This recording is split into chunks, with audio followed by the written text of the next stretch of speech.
namwe uyu munsi ariko noneho by'umwihariko mu biganiro bifitanye isano n'ubanye n'amahanga. Kuri iki gicamunsi rero mu kanya gatoya hakaba hagiye kubaho igikorwa cyo kwakira Minisitiri w'Intebe wa Ethiopia Dr. Abiy Ahmed, aho yakirwa na Perezida wa Repubulika mu biro bya Perezida wa Repubulika Village Urugwiro. Uyu Minisitiri w'Intebe w'igihugu cya Ethiopia ari hano mu Rwanda guhera mu gitondo cyo kuri uyu wa gatandatu, aho yitabiriye ibikorwa byo kwibuka ku nshuro ya 30 Jenoside yakorewe Abatutsi.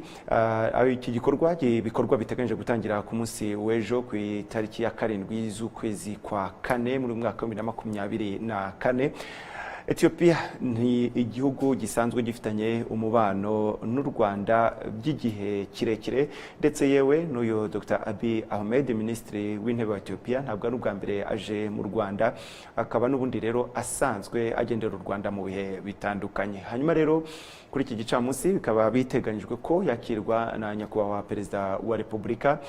Uyu Abiy Ahmed yageze hano mu Rwanda mu gitondo, ariko ntabwo ari wenyine kuko n'ubundi ari kumwe n'abandi bayobozi batandukanye nabo bageze hano mu Rwanda, bagiye bajyana mu Rwanda mu bihe bitandukanye, bose baje muri iki gikorwa cyo kwibuka ku nshuro ya 30 Jenoside yakorewe Abatutsi. Ethiopia uko nari mbibabwiye ni igihugu cyabanye n'u Rwanda mu rugendo rw'imyaka 30 ishize Jenoside yakorewe Abatutsi ihagaritswe, mu bikorwa by'iterambere bitandukanye ndetse no mu gukorana mu bikorwa bitandukanye mu rugendo rwo kwiyubaka, ariko kandi n'ubudaheranwa. Ariko mu bijyanye cyane cyane ko kwiyubaka, Ethiopia murabizi yagiye ijyana amasezerano n'u Rwanda mu bihe bitandukanye. Mu myaka nk'irindwi ishize nibwo bimwe mu bikorwa birimo nko gushyira umukono ku masezerano y'ubufatanye mu bijyanye n'ubuhinzi, ubucuruzi, uburezi n'ibindi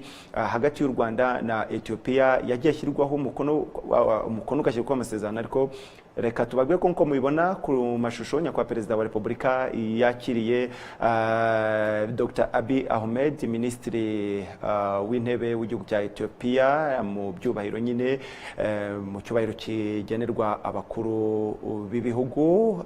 Dr. Abiy Ahmed akaba amaze kugera muri Village Urugwiro, aho yakiriwe na nyakubahwa Perezida wa Repubulika. Reke twumve indirimbo zubahiriza ibihugu byombi.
kugikurikira akaba ari igikorwa cyo kwakira Dr. Abiy Ahmed, minisitiri w'intebe wa Ethiopia, akaba yamaze kugera hano mu Rwanda, ageze mu gitondo ariko bakaba amaze kwakirwa na nyakubahwa perezida wa Repubulika.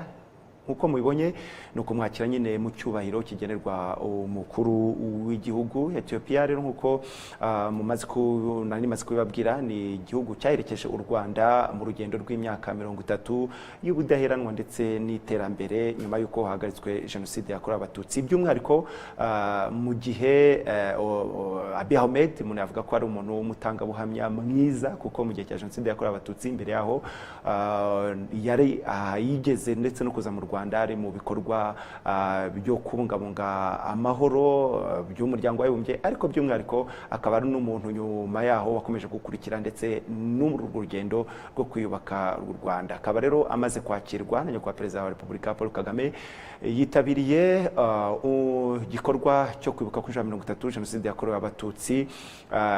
Numwe mu bayobozi batandukanye baturutse hirya no hino ku isi, mwabikurikiye kuri televiziyo Rwanda ko mu kanya kashize n'ubundi nyakubahwa perezida wa Repubulika yakiriye perezida Pavel wa Repubulika ya Czech, ndetse by'umwihariko tunabararikira gukomeza gukurikira ibikorwa bitandukanye biraba bishamikiye kuri iki gikorwa cyo kwibuka kuri 30 jenoside yakorewe abatutsi, haba abashyitsi bakirwa n'umukuru w'igihugu, haba ndetse n'ibikorwa n'ibiganiro bigaruka kuri ibi byose mukaba muri buze kubikurikira, n'ubundi muzakomeza no kubikurikira kuri televiziyo Rwanda. Ngewe ndi Fiston Felix Habineza, mugumane natwe kandi igicamunsi cyiza.